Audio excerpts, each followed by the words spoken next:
Before we get rolling today, I'd like to give a shout out to someone whose name, as a supporter of I Played a Thing since early 2015, thank you sir, will be familiar to those of you who watch the acknowledgements at the end of my videos, one Lolo de Puzzlo. He's been doing his own Let's Play thing for some time now, and has quite a bit of content over on his YT channel, including a selection of Famicom Disk System oddities, and a really nice 30th birthday tribute to the original Legend of Zelda.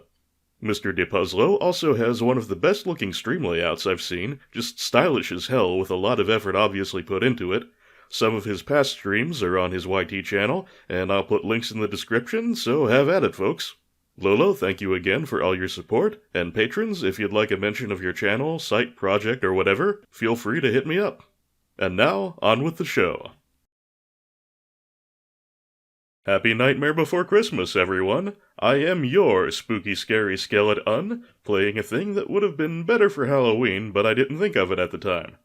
Today's thing is Avenging Spirit, a 1991 arcade game by Jalico, known in Japan as Phantasm, and as a Korean bootleg inexplicably titled Monkey Elf. This game contains a count of precisely 0 monkeys, and elves only by a loose interpretation of elfdom, so your guess is as good as mine, but I digress. In Avenging Spirit, you die before the game even starts. This idea has been used a few times before, but rarely so cartoonily. At any rate, with no physical body, you can only affect the world around you by hijacking the bodies of your enemies. It's a very cool concept, which is somewhat let down by the execution, but still a neat little game and worth a look. Oh, and just a heads up, I'll be credit feeding a fair bit.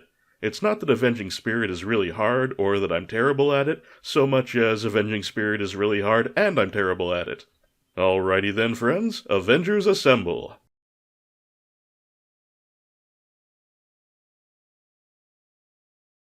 Now that is a colorful title. Kinda reminds me of Christmas lights. See, this is seasonally appropriate. One day I was walking with my girlfriend when suddenly I was attacked. Ah! Pang! And then I died. And here we have our attract mode, which gives you kind of the basics of how this game works. You are a ghost, and you can possess any normal enemy and take over their body and abilities. At the bottom of the screen you see a life meter for your current body, and at the top is your ghost energy. Whenever you take a hit in a body, you lose some of that body's health of course, and you also lose some of your ghost energy. And when your current body dies, you have to get into another one real quick, because the ghost cannot proceed to new areas or really interact with the world in any meaningful way. And you also lose ghost energy constantly whenever you're not in a body, and when you run out of ghost energy, the game is over. Some really pretty clever mechanics that, as I mentioned in the intro, are somewhat let down by the execution, but it's still a good time all around and has some neat attention to detail.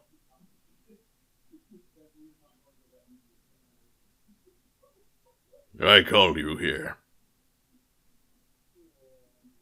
Those men were members of an evil secret society. They kidnapped my daughter and held her for ransom in order to get information about my research on ghost energy. Your energy is limited. But please help me save my daughter! To possess an enemy, position yourself on top of them and press the button. And we get our choice of 4 to start out with. And you will notice that indeed our ghost energy is rapidly draining away while we're not inhabiting a body, so I'm gonna have to make a decision here, and I think I'll go with the ninja, which is a good all-rounder. One of the nice details in this game is that every enemy has a unique possession animation, such as the ninja sitting on his frog for a moment there, and now it's time to begin the game properly. Another kinda neat thing in this game is that every possessable body, which is pretty much every enemy in the game, has a fairly unique playstyle. The ninja, as I mentioned, is a good all-rounder, with decent speed, a full-screen projectile, and a massive vertical leap. Those green items there are just points, and the bottle with some orange stuff in it restores a bit of your ghost energy. Aside from the possession mechanic, this is a fairly straightforward sort of platformer, although there is perhaps a little more exploration to the levels than most, but it is your typical left-to-right progression more often than not. Say, is it just me, or is the ninja's walk cycle kinda weird looking? Almost like he's driving an invisible truck with a steering wheel that's way too big for him. Kinda tricky to get to the left here without taking a hit. Let's see if I can do it. No!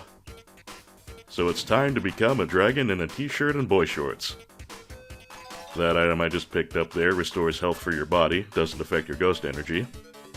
Anyway, the dragon is a little on the slow side and has a very poor jump, but his fire breath can block projectiles and also does quite a bit of damage, and is the source of an odd bit of detail. Every non-boss enemy in the game has a unique animation for being burned by dragon breath, and dragon breath is the only thing that ever triggers it. It's an awful lot of effort to put into something that you're not going to see very often, but I do appreciate the attention to detail.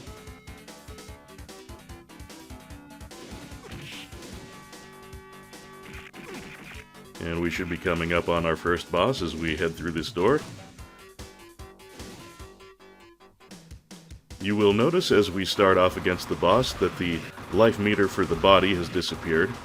You only have your ghost energy life bar during boss fights, because in boss fights there's nothing to possess, so if you run out of energy you just die. This is a very simple boss, just loses a bit of health every time you destroy one of these snakes that comes out of the junk pile. And we're done.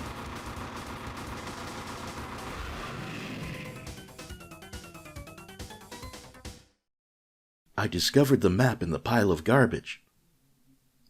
It looks like the room where she is held requires 3 keys to unlock. Stage 2 is the first of the levels in which we can potentially find one of those 3 keys, and as the protagonist notes, the keys will be required to rescue his girlfriend, and as such will be the difference between the good ending and the bad ending. You know what they say, bad news first, so we will be going for the bad ending on the first trip through. However, I will at least show where to find the keys. That way, once we've done the bad ending, we can jump straight on over to the good ending without having to get into too much detail about how to access it. And I'm being a real dumbass about this jump with the martial arts lady on the other side. Let's try and approach that a little more sensibly this time. There we go. And collecting the keys is where most of the exploration comes in this game. You usually have to go a little off the beaten path in order to find them. Of course, Stage 2 and the first key is just getting you used to the idea of having to find keys, so in this stage you really can't miss it. It's just the second and third keys that require a little more work. Oh, and there's our first death of the game. It will not be the last by any stretch of the imagination. These Rambo guys come in a couple of different weapon variations. The most common, and unfortunately the least useful, is this one with the grenades. His projectiles, of course, are very affected by gravity and do not have a whole lot of range. I love the death animation for that Swami dude. He just kind of achieves enlightenment and disappears. The item that's kind of floating there is just your smart bomb kind of thing. Just destroys all enemies on the screen. And the health refills and the point item up on the girders there only seem to be accessible if you're in a body with a particularly high jump. If there's any reliable way to get them in a body without such a high jump, I haven't found it. Credit where due, the grenade guy's projectiles don't go very far, but they do pack a respectable punch.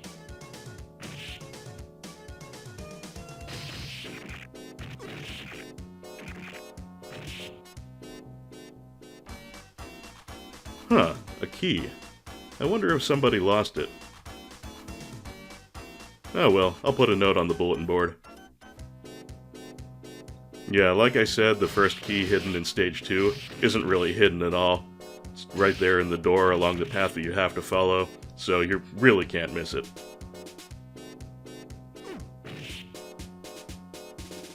Now we can't actually get on those girders, but at least we can touch the pickup with our head. And there's some help for our body.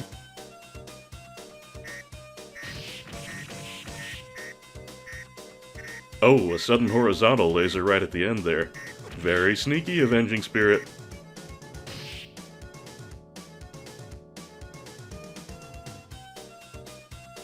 And a lot of times, even when it doesn't net you a key, going a little off the beaten path will find you a few point items or power-ups.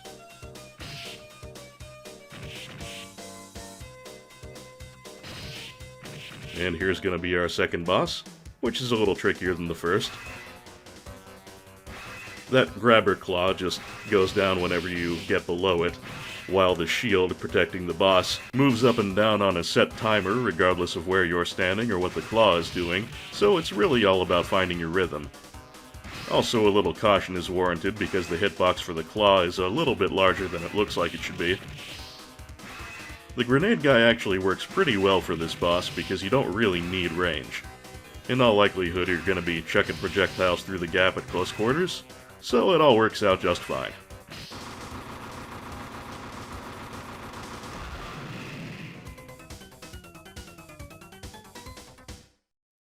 It appears that the girl is not in this base. So we're moving on to Chinatown, like you do.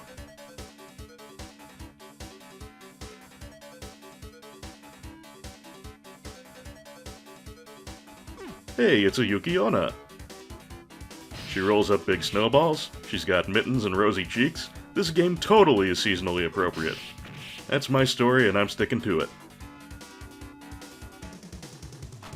Without a body, we can't pick up those items, and we should do something about that anyway. You'll do. Oh god, the face. The Yuki-onna's projectiles are even more affected by gravity than the grenade guys, but at least they keep rolling when they hit the ground, so they have a longer effective range. That, and she's just kinda cute.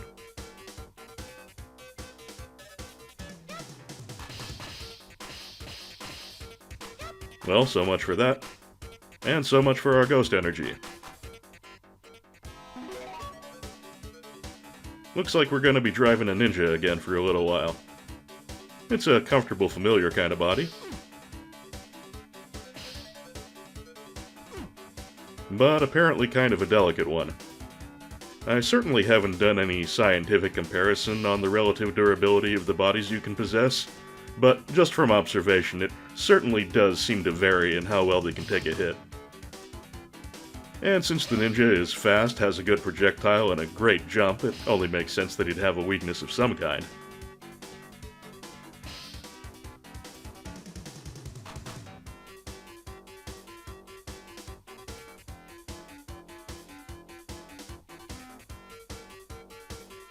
No particular reason I have to follow all those moving platforms, but it's just a thing to do.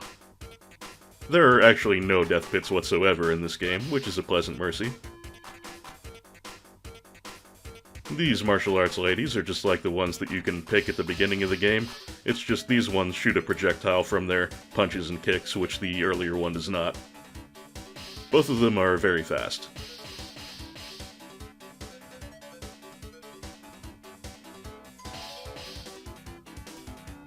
Ah, stop chasing me, Snowball.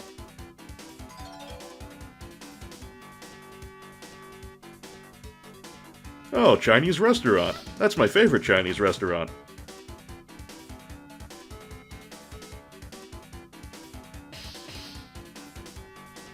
Nobody even turns around from their food.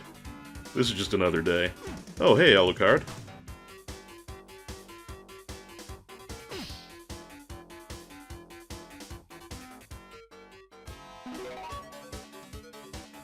I do really like the way Alucard flashes his underwear to throw out his bats. His projectiles have full screen range, and the 3-shot spread does mean they cover a good amount of ground. The problem is his projectiles are abysmally slow. And I think you can only have 2 waves of bats on the screen at the same time.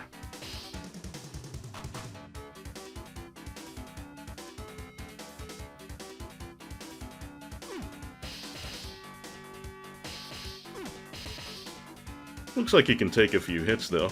Oh, and the old baseball guy here, who I call Casey, I didn't get any possessions of him on camera, but his gimmick is that he can reflect projectiles with his bat. I'm gonna grab the pink-cat-eared Wizrobe here, though. The Wizrobe has a really weird jump. He pops very sharply into the air and then slowly drifts down. Bringing Casey into this boss fight is actually a really good strategy, because if you can get the timing down to hit them, this boss gets completely wrecked by his own projectiles. The Wizrobe isn't too bad either, and this boss isn't too bad overall.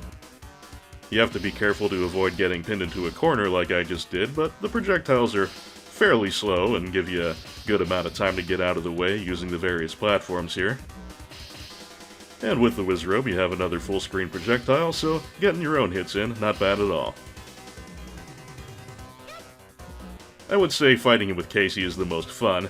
It's not the safest, because there is some timing involved in hitting the projectiles with the bat at the right time, but just having the war of those bubble clouds going back and forth, it's a good time. And again, it does take off the boss's health really fast.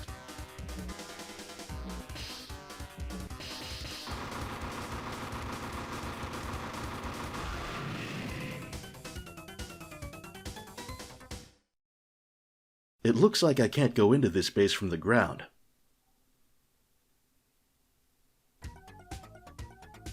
And so we'll be going through the sewer. Gotta have that sewer level. Walking in the water, as you can see, doesn't harm you in the least, no matter what body you're in.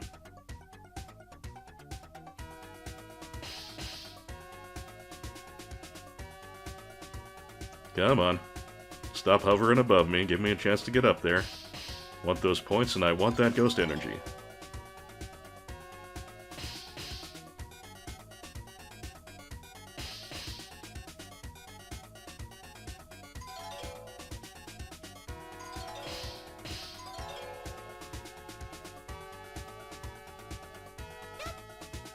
The only difference I can determine between the blue dragon in boy shorts and the one we saw earlier is that the blue one's flames seem to reach just a bit further, but it's not like I counted the pixels or anything.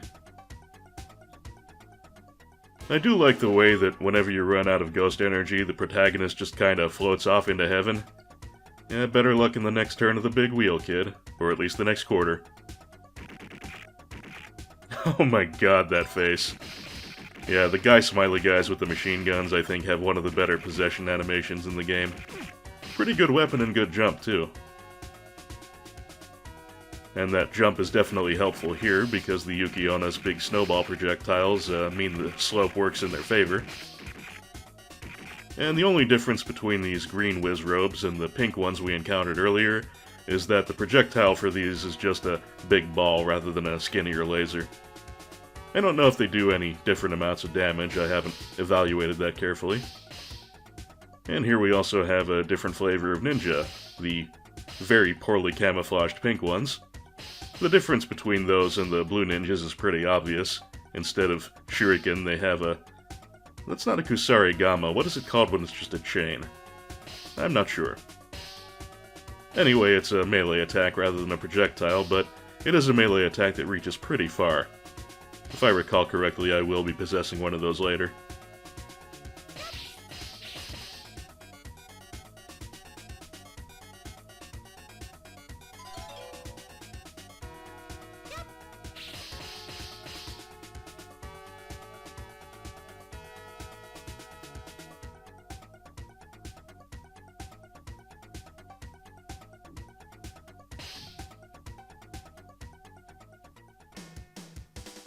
Now this here is one of the bigger pain-in-the-ass bosses in the game. What you've just seen is all there is to its pattern. It comes out of the muck and spits two slime balls at you, one that reaches a little farther and one that goes kinda down in front of it. And then after each of the two slime balls, it spreads out into this slime layer on the ceiling and drips on you. One thing that makes it kind of a pain in the ass is that there's no real way to predict where it's going to rise up out of the water, or at least no way of predicting it that I could recognize. So it's very easy to get yourself pinned against the left or right side of the screen, where you won't have enough room to dodge both of its slime spit projectiles. And one way of trying to deal with that is to stick close to the middle of the screen, but then you have a decent chance of it popping up directly under you and doing contact damage. So for any given cycle, whether you're in a sufficiently advantageous position to dodge its attacks, and body contact with it, seems to be mostly a matter of luck. Oh well, when you've got unlimited E-quarters as we do, there's no reason to get upset about it. Oh, and you've probably noticed that whenever it spreads out across the ceiling, there's a little gap in the slime that it forms into. I don't think there's any significance to that gap with respect to what order the droplets fall in, and it's too narrow to be an actual safe spot, so I don't think standing under it actually does you any good, but I tend to do that anyway as kind of a little voodoo charm, thinking that it'll keep me safer even though I don't really believe that it does. Is it just me, or does this boss also seem to take quite a few hits compared to the ones we've previously encountered?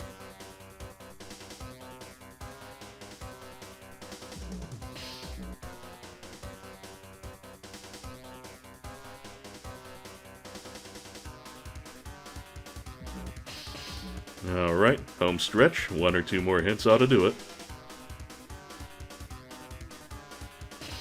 Yep, 1 more. And I am glad to be done with that one.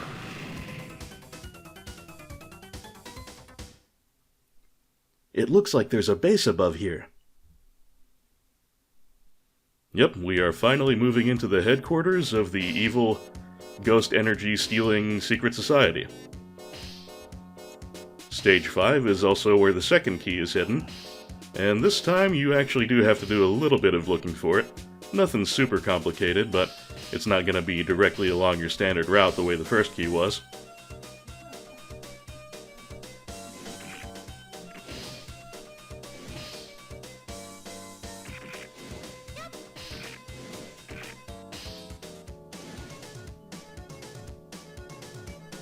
There are several rooms here where you'll have a choice of a top or bottom door to go through.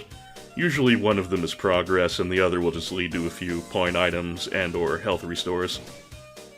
In this case, the bottom one gives you 2 point items and a little bit of ghost energy.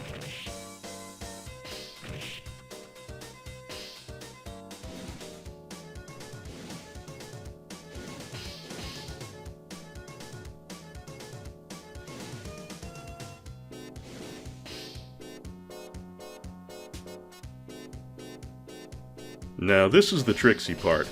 In order to get on the route for the second key, you have to turn around and go through the top door behind you. And I kinda hate this room because it spawns in so many pink Wizrobes that it seems more or less impossible to keep from getting a hit there. Ah well. Ah, key.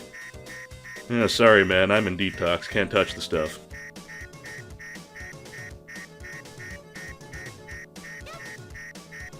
Those bouncing blue slimes there? Those, to the best of my knowledge, are the only thing in the game that acts like an enemy and will damage you, but can't actually be possessed.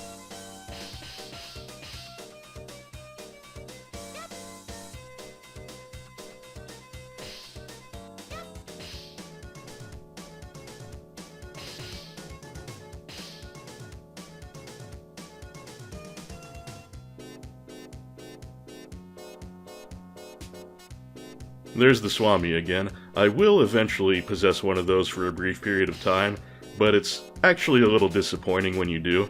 You can't fly as smoothly or completely as they do.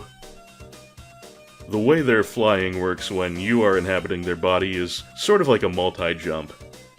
Like you can double jump and then continue doing additional jumps in the air, but that makes it hard to control yourself with any precision, so I'm not a huge fan of it.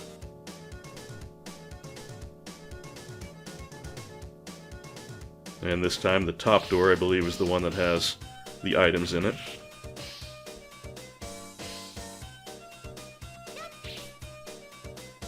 Oh yes, but they don't actually appear until you go to the edge of the screen and then go back a little, which is kinda weird. But the point items there are worth a hell of a lot, and the ghost energy that appears up top, it's not the largest amount that you can pick up, but it's a little better than the one that only has a little bit of orange stuff in the bottom.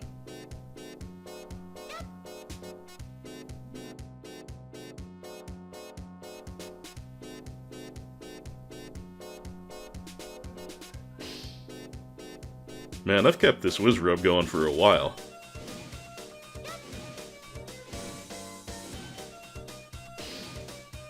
Oh hey, this is progress, but there are some items as well, and one of them is a pickup for body replenishment, and that's good to have. Excellent. Can keep the green Wizrobe going a little bit longer still. Actually, I don't know if that's an entirely good thing, at least for LP purposes, because it means I'm not showing off any more of the other possessions, but I think I do get all of them except for Casey over the course of this playthrough.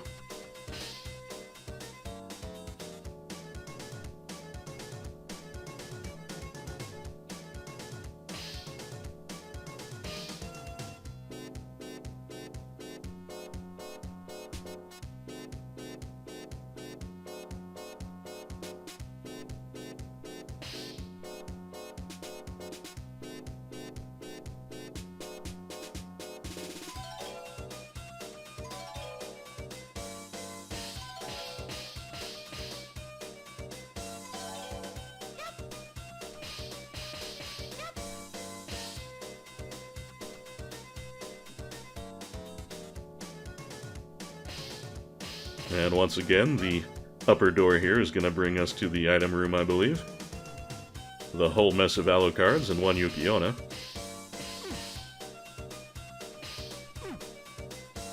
That Alucard didn't last. Yep, kinda sucks when you run out of body energy without anything to put the rest of your ghost energy into. And we can't even leave because the ghost form cannot exit the room. Fortunately, we're not completely screwed, because if we scroll the screen a little way off and back, the enemies will respawn. I was trying to grab the Yukiona there, because although I love his flasher animation, Alucard is not one of my favorite bodies. Just because his projectiles are so slow and you're so limited with respect to how many you can have on the screen. Well, I can't say that was a net profit, at least we saw what items were in there.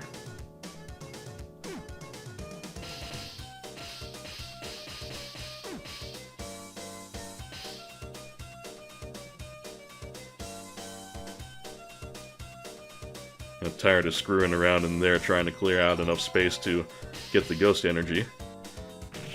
Here's another of the weapon variations of the Rambo guys. Homing missile. Not too bad, but as you could probably tell from just watching it a bit there, the homing missiles are quite slow, and just like Alucard's bats, you can only have a couple on the screen at a time. At least we got one new body, the Pink Ninja. You see what I mean about the chain being technically a melee attack, but having nearly enough range to get you to the edge of the screen. So, not too bad a trade. This is probably the simplest boss, in that it has no projectile attacks, and no real melee attacks for that matter. All it has is body contact damage. Its floating around seems to be pretty random. I haven't been able to recognize any pattern to it, but all you really gotta do is stay out of the way. Unfortunately, in this particular session, I have some serious recording luck. Normally, I never die against this boss. Not too hard as long as you give it a respectful amount of birth, but this time I managed to die several times to it, and again, that is just not a thing that ever happens to me. It's just the old recording for an LP thing. Game's gotta make me look foolish.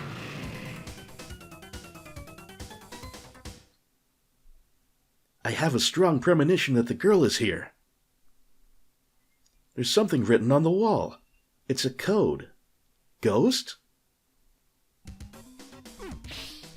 You know, guys, I don't want to tell you how to do your job, but if you are an evil ghost energy harnessing secret society, setting your code to Ghost is fucking terrible.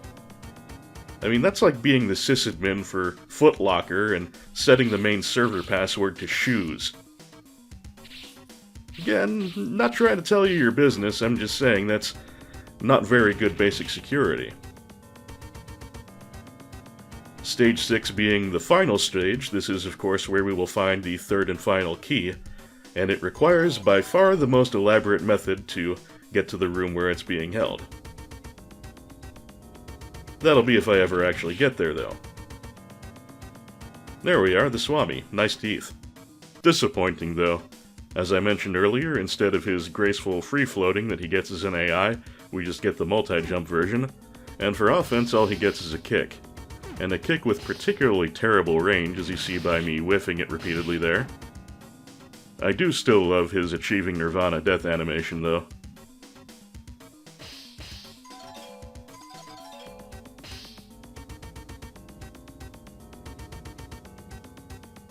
And what I'm trying to do here is get to the top of these moving platforms. However, the Wizrobe's peculiar pop up in the air and then float down jump makes that a little easier said than done.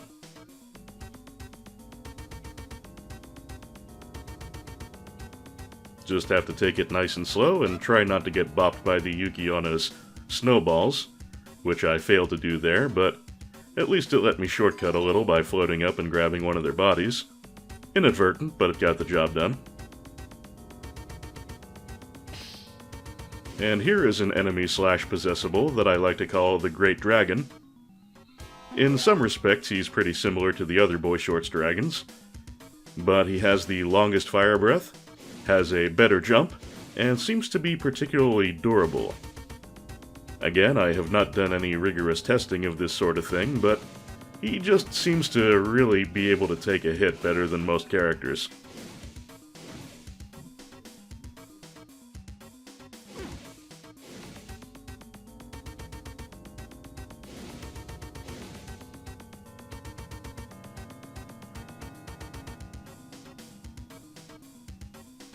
Now, we can start opening the way to the final key. What we have to do is find all the blocks with the terrible password on them. I'm not entirely sure we have to do them in order, but I'm gonna do it that way anyway, because after coming this far, I don't want to fuck it up. So the G and H were right there, easy to find on ground level.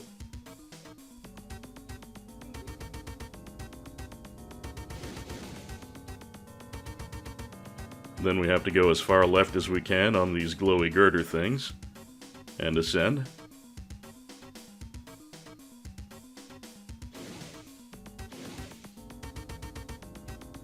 And there's the O just above us.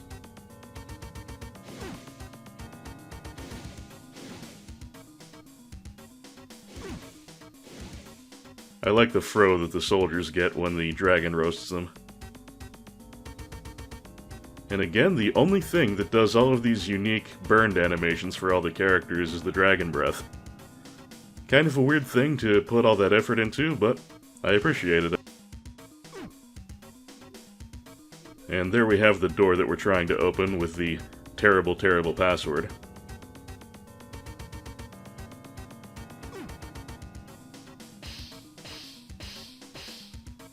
God, the Swami's kick even does terrible damage. You see how many times I had to punt that Wizrobe?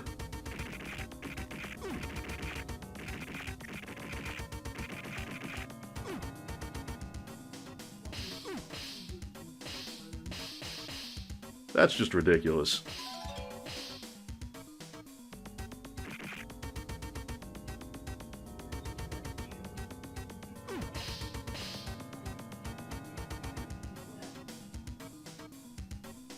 There is the T. Again, I don't know if it would be safe to activate that now, but I'm going to get the S first because I'm just not sure and I don't want to screw up the whole thing. So there's the S. Wizrobe time again. And the tricky thing about the T is you can't see it when you're standing on the uppermost catwalk there.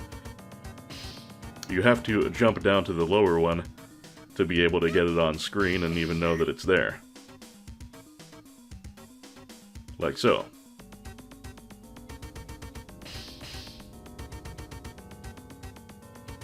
Now that we have input all the letters of that incredibly obvious and insecure password, it's time to head on back down to that door.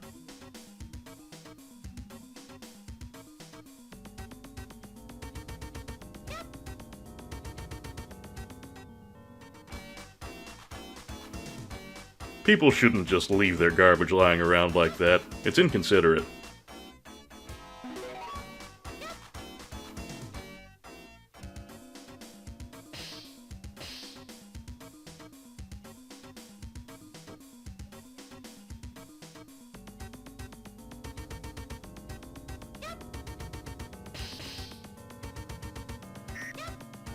And now that we have chosen not to accept the key, Our goal is going to be over to the right, where there will be a long ladder leading up to the endgame.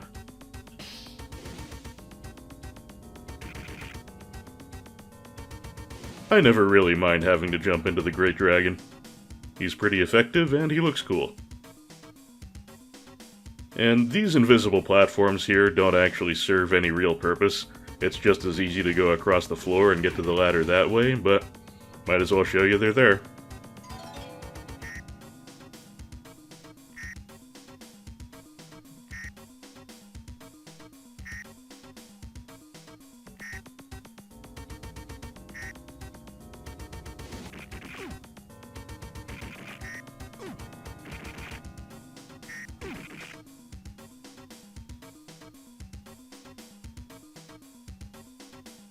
The door did not open. Anyway, I must move forward. Huh, the door didn't open. I wonder why. Oh, and you know what? Besides Casey, this is another enemy type that I never got around to possessing during this run. But hey, it shouldn't work to possess a robot anyway, and you're not really missing anything. They just have a straightforward rocket attack. These light ball things will appear and disappear from the background and hurt you if you run into them like I just did.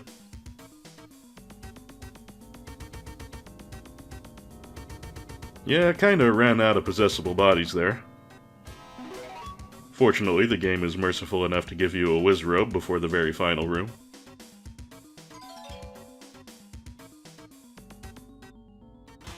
Now, if you're on the bad ending track, the end boss here is downright unfair. He fires rockets that'll follow you pretty much forever, and the only way to get them to stop is to make them crash into the platforms from above. It doesn't even work if they crash into the platforms from below. He also has a lot of health, and it's kinda hard to get up there and get your shots off without just running directly into him, which, as with every enemy in this game, will give you some nice contact damage.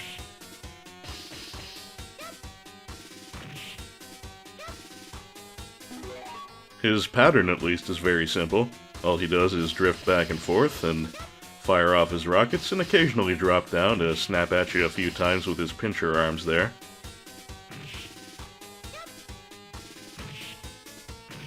Rather interesting design for his vehicle there.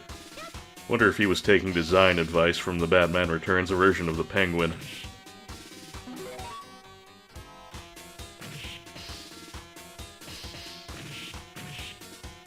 At this point, I'm just trying to get my hits in as much as possible and not even worrying that much about getting hit, because I know I will be. Just kind of want to get this thing over with.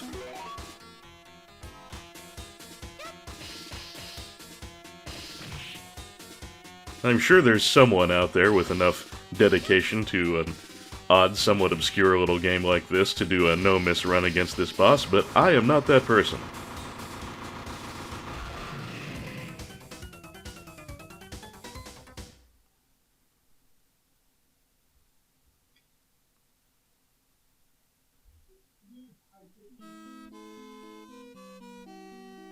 I want the girl to escape. I hope so. Even though I feel anxious, my consciousness wanes.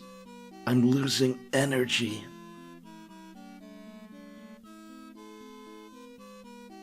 A wind is blowing.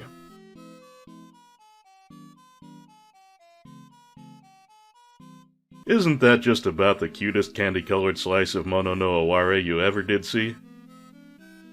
Hopefully his special lady did make it out somehow. If not, maybe they can be reunited in the next world. Of course, he might have some explaining to do about why he let the base blow up with her inside it. But, well, once you've put aside all worldly concerns, things like that are maybe not so important. Still, not a terribly satisfying ending. What do you say we go back and actually pick up those keys this time, Internet?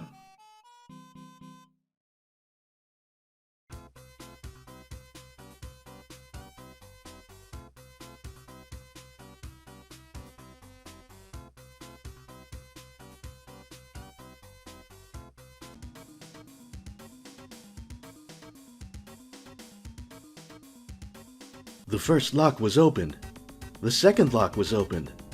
The third lock was opened. The door opened. That's a lot of opening. I can meet you. At last I can meet you. There is no way but this for me now.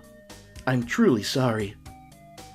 And for the very first time, we voluntarily leave a body and possess that of our girlfriend, which somehow enables her to hulk out of her bonds and gets her a laser pistol. You will notice that the body life meter in the lower left is now gone.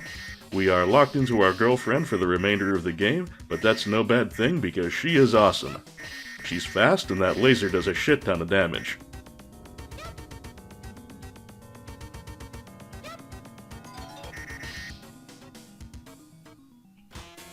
Now, as for the end boss, his attacks are still hell to dodge, but you kinda don't even have to at this point, because her laser absolutely chainsaws through his health, pretty much completely trivializing him.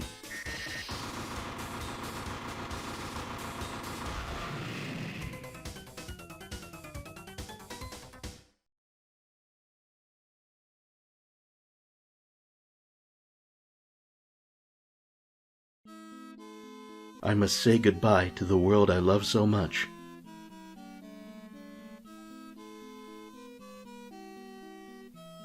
I am lucky to have the chance to say goodbye to the world this way.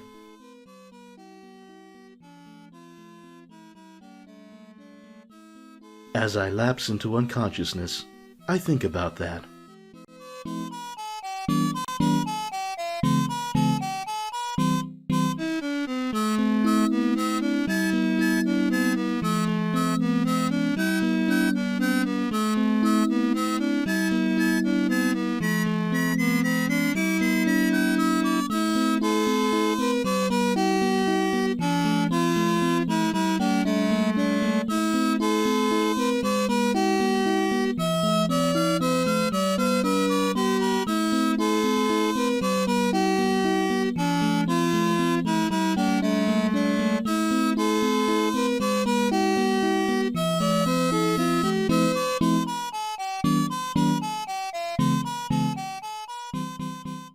Kind of a bittersweet ending this time.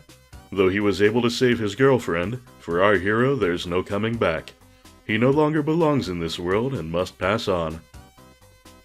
At least he got to share a rather unique sort of intimacy with his special lady, and through borrowing her body, got to walk in the sun one last time. All things considered, you could do worse. Well, folks, that's all there is to Avenging Spirit, and that's going to be the last episode of I Played a Thing for 2016. Thank you very much for sharing a little of your holiday season with me, and I hope you're having a good one no matter what you're celebrating, even if it's just another day alive on planet Earth. That's game, Hendrix, and in the immortal words of jolly old Saint Nick, Merry Christmas to all, and to all a good monkey elf.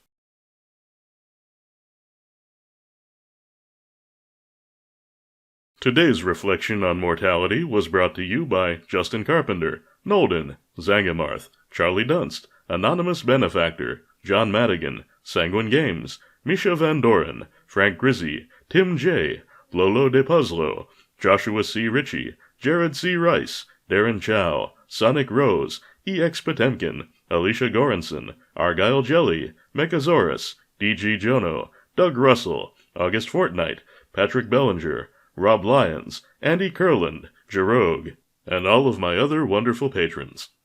My thanks as well to everyone commenting, subscribing, and just plain watching. From all of Un to all of you, happy holidays to you and yours, stay warm, and I'll see you next year.